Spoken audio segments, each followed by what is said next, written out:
So probably the most memorable and most important teacher in my life, we used to call Mr. D. Steve DeAngelis is his name. He just recently retired after 42 years of teaching at Maranacook Community School in Central Maine, which is where I grew up. But I actually first met Mr. D as my ski coach. He was the Nordic skiing coach at our high school. Nordic skiing was a big part of my life. It was a big part of my identity growing up.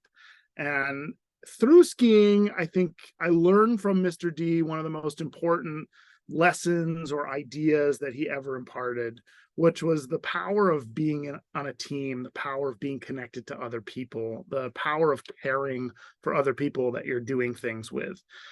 So through that coaching experience, Mr. D sort of taught me that it can be really fulfilling to care about others. And to care about others is in some ways to care about yourself and your own work and ethic and performance in these spaces. So as a team, we tried really hard to make each other better. And he fostered that in us.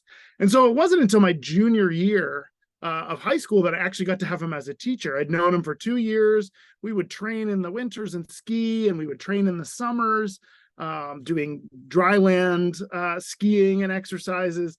And once I met him as a teacher, it was sort of a shift because he was this guy that we could joke with and do all of these things. And now he was at the front of the classroom, and I had to kind of reinvent the relationship with him as a teacher and coach. But that was really powerful, right? To come as a young person, as a 16-year-old, 17-year-old, to come to understand someone as having multiple roles. Someone could be a teacher, someone could be a friend, someone could be a coach. That, I think, was a really powerful lesson that Mr. D taught me. And at the end of the day, I think the thing that I got from him most was he trusted me. He trusted all of us. He said, if we trust each other to do good work, to do things well, to do our best, to try, we're not going to be perfect. Things are going to happen that are not great. We're going to make mistakes. I could tell you a story about a pretty big one my senior year that was pretty disappointing. But he basically said, if you trust each other, good things will happen. So I learned to be part of a team and to trust other people and to create strong relationships.